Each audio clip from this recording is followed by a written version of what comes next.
농사일은 시기성이 있어서 여름철 더운 날씨라 하더라도 불가피하게 일을 해야 하는 경우가 많습니다.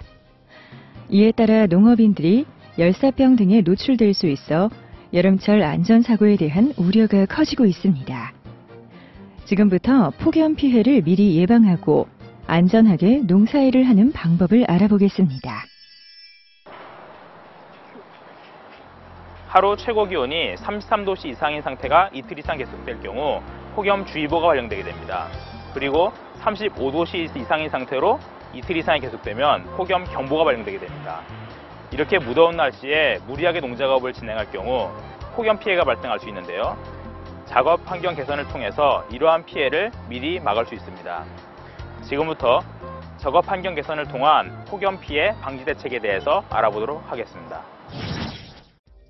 첫째, 기상 상황을 수시로 파악하여 폭염 시기에는 한낮에 작업을 피하고 가급적 이른 아침과 저녁 때 일을 하도록 시간을 조절합니다.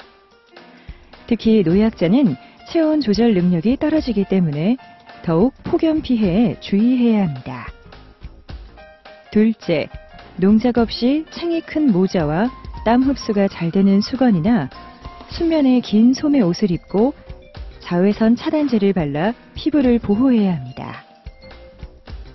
셋째, 외부 온도가 30도가 되면 비닐하우스 내부 온도는 45도 정도의 고온이 되므로 비닐하우스의 환기창을 모두 열고 환기팬을 작동하는 등 폭염 피해에 특히 주의해야 합니다. 또한 차광망 등으로 햇빛을 가려주고 온도계로 하우스 내 온도를 수시로 점검하며 중간 휴식 공간을 만들어 활용하는 것이 좋습니다. 넷째, 햇빛을 등지고 작업을 하며 햇빛 가리개를 설치하고 농작업 중 시원한 물을 자주 마시는 것이 좋습니다. 오이나 토마토 등 물이 많은 채소와 과일을 되도록 많이 먹고 작업 중 음주는 탈수 현상을 가중시키므로 술을 마시고 작업을 하지 않도록 합니다.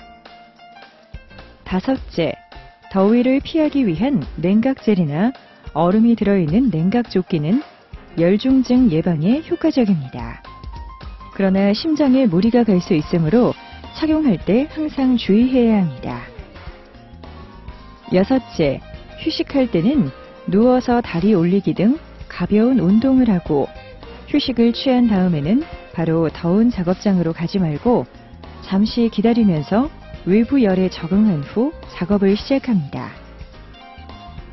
일곱 번째, 혼자 일을 할 경우 폭염 피해가 발생했을 때에는 구조 요청이 어려우므로 가급적 두세 사람이 함께 일하도록 합니다.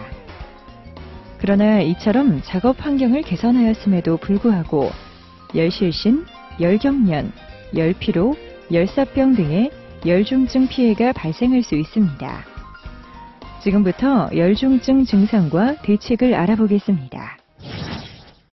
열실신은 땀으로 인한 탈수와 혈관이 확장됨에 따라 뇌에 흐르는 혈류가 부족해 일어나는 증상입니다. 체온은 정상이지만 땀이 나면서 의식을 잃게 됩니다.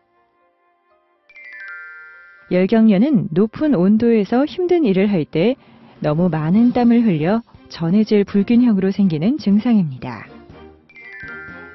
열피로는 땀이 나면서 수분이 부족해 탈수 증상이 나타날 때 일어납니다.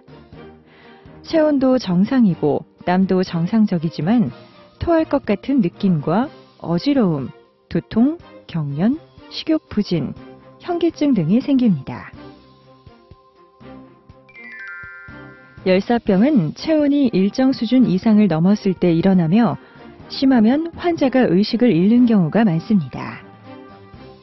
체온이 섭씨 40도 이상까지 오르지만 땀은 나지 않으며 빨리 치료하지 않으면 생명이 위험해집니다. 열사병은 체온 조절이 잘 안 되는 노인, 어린이, 만성질환자 등 노약자들에게 많이 발생하므로 특히 주의해야 합니다. 이처럼 열중증 증상이 발생하면 우선 119에 신속하게 신고해야 합니다. 즉시 작업을 중단하고 시원한 그늘에서 휴식을 취하면서 구토하지 않을 정도로 시원한 물을 마시게 합니다.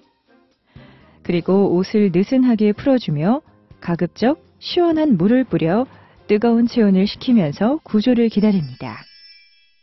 농작업 시 폭염에 의한 피해는 미리 대비하면 예방할 수 있는 농업재해입니다.